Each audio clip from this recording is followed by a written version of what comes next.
Right. Kadapa జిల్లాలో జరుగుతున్న మహానాడులో బాబు మాట్లాడుతున్నారు. ఇప్పుడు ఆ లైవ్ చూద్దాం. వేదిక పైన వేదిక ముందర ఆసీనులైనటువంటి నాకు ప్రాణ సమానమైనటువంటి తెలుగుదేశం పార్టీ కుటుంబ సభ్యులందరికీ స్వాగతం, సుస్వాగతం. పత్రికా విలేకరులకి మనస్ఫూర్తిగా స్వాగతం. దేశంలో అనేక రాజకీయ పార్టీలు ఉన్నాయి, కానీ మహానాడుల వేలాది మంది ప్రతినిధులతో మంచి చెడులు, విధానాలు, ఆలోచనలు చర్చించుకునే ఏకైక పార్టీ తెలుగుదేశం. ప్రతిపక్షంలో ఉన్న, అధికారంలో ఉన్న మహానాడు అంటే అదే జోరు, అదే హోరు. మీ ఉత్సాహం చూస్తే నా మనసు ఉప్పొంగుతా ఉందని చెప్పి తెలియజేస్తున్నా. రాయలసీమలో మహానాడు అంటే తిరుపతిగా ఉండేది. ఇప్పుడు తొలిసారి దేవుని కడపలో, అది కూడా కూటమి ప్రభుత్వం ఏర్పాటైన తర్వాత తొలి మహానాడు కడపలో ఏర్పాటు చేసుకుంటున్నాం. ఈరోజు కడప గడ్డపై జరుగుతున్న ఈ మహానాడు చూస్తే ఎన్నికలై ఏడాది జరుగుతున్నా మీలో ఆ కసి, ఉత్సాహం, ఉద్వేగం ఏమాత్రం తగ్గలేదు. నేను చాలా మహానాడు చూశాను. దగ్గర మనం చూస్తే 34 మహానాడులు మనం జరుపుకున్నాం. 2 మహానాడులు డిజిటల్గా జరిగాయి. అయితే ఈసారి కడపలో, దేవుని గడపలో జరిగే మహానాడు ఒక చరిత్ర సృష్టించబోతుంది. సువర్ణాక్షరాలతో ఆంధ్రదేశ రాష్ట్ర ఆర్థిక పరిస్థితి ఒక దిశ నిర్దేశిస్తుందని చెప్పి తెలియజేసుకున్నా. ఈరోజు చల్లని వాతావరణం. అన్ని మహానాడులంటే చాలా వేడివేడిగా ఉండేది, ఎండలు ఎక్కువ ఉండేటివి. ఒక ప్రశాంతమైన వాతావరణంలో, ఆహ్లాదకరమైన వాతావరణంలో ఈరోజు కడపలో మహానాడు జరుగుతూ ఉంది. ఉమ్మడి కడప జిల్లాలో 10 స్థానాలకు గాను 7 స్థానాలు గెలిచాం. మన సత్తా చాటాం. ఈసారి ఇంకొంచెం కష్టపడితే 10కి 10 మనమే స్వీప్ చేస్తాం. రాయలసీమ ప్రజలు అద్భుత చైతన్యంతో ఈసారి ఇచ్చిన తీర్పును గౌరవిస్తూ వారికి ధన్యవాదాలు తెలపడానికి కడపలో మహానాడు పెట్టాలని నిర్ణయించాం. ఈ మహానాడుని మీరు చూస్తే బ్రహ్మాండంగా చేసిన నాయకులకు, కార్యకర్తలకు మనస్ఫూర్తిగా అభినందనలు, కృతజ్ఞతలు. 2024 ఎన్నికల్లో పార్టీ సాధించిన విజయం అసామాన్యం. 93% స్ట్రైక్ రేట్, 57% పైన ఓటు షేర్తో కొత్త చరిత్రను సృష్టించాం.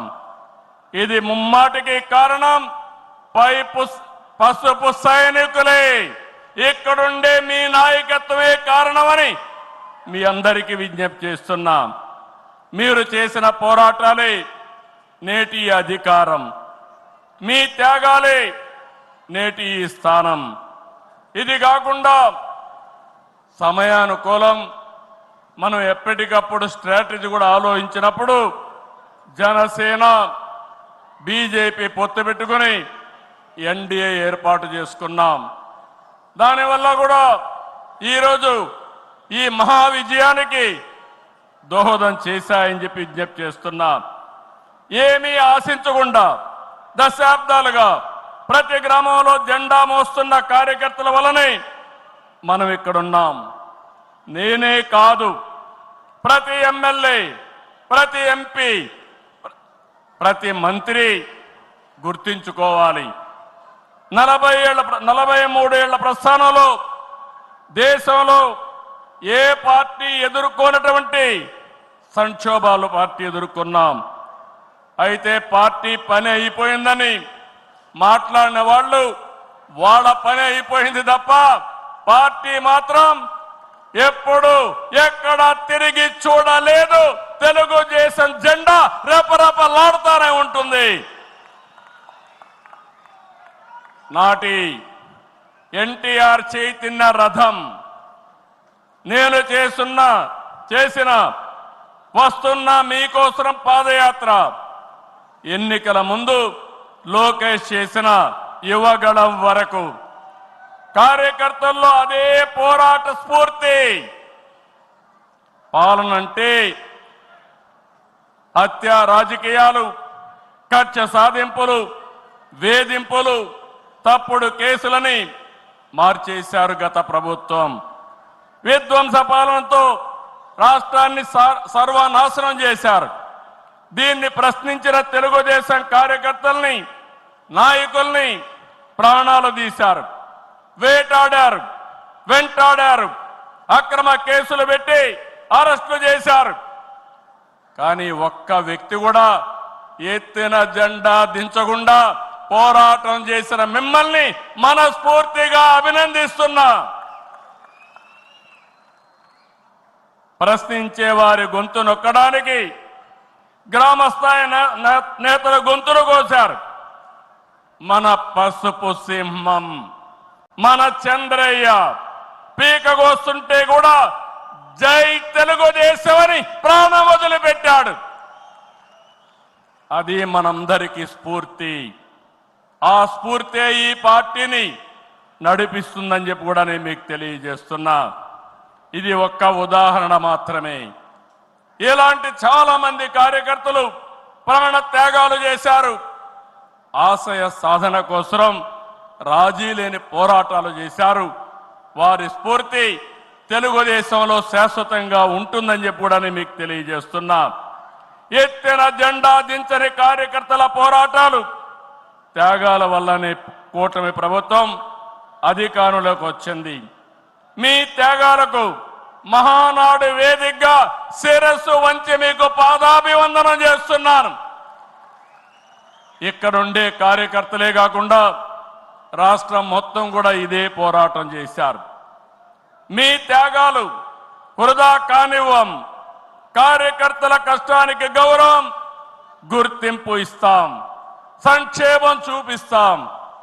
ఈ రాష్ట్రాన్ని దశ దిశ మార్చే కార్యక్రమాలకు శ్రీకారం చుడతాం. దేశంలో అనేక పార్టీలు ఉన్నాయి, కానీ ప్రజల జీవితాల్లో ఇంతగా ప్రభావితం చేసిన ఏకైక పార్టీ ఉందంటే అది ఒకే ఒక పార్టీ, తెలుగుదేశం పార్టీ. తెలుగు జాతి సంక్షేమం, అభివృద్ధి మాత్రమే అజెండాగా 43 ఏళ్ల టీడీపీ ప్రస్థానం సాగుతుంది. అటు తెలంగాణ నుంచి ఇటు ఉత్తరాంధ్ర వరకు అభివృద్ధి అంటే తెలుగుదేశం పార్టీ ఆవిర్భావానికి ముందు తర్వాతను చూడాల్సిన అవసరం ఉంది. ఇది చరిత్ర చెప్పిన వాస్తవం. సంక్షేమం, సంస్కరణలు, అభివృద్ధి, ప్రతిదానికి టీడీపీనే ఒక ట్రెండ్ సెట్టర్. టీడీపీ పాలనే ఒక బ్రాండ్ అంబాసిడర్. ఒకసారి చరిత్ర మనం చూస్తే పటేల్ పట్వారీ వ్యవస్థ రద్దు నుంచి ఆడబిడ్డల ఆస్తి హక్కు వరకు, బాలికా విద్యకు ప్రోత్సాహం నుంచి ప్రత్యేక మహిళా యూనివర్సిటీ వరకు, లోటు కరెంటు నుంచి మిగులు విద్యుత్ వరకు, ₹2 కిలో బియ్యం నుంచి పక్కా ఇళ్ల వరకు, ₹30 పింఛన్ నుంచి ₹4,000 పింఛన్ వరకు, వంట కష్టాలను దీపం పథకం తప్పించడం నుంచి డాక్రా సంఘాల సాధికారం వరకు, నిరుద్యోగ పరిస్థితుల నుంచి ఐటీ ఉద్యోగాలతో విదేశాలలో సత్తా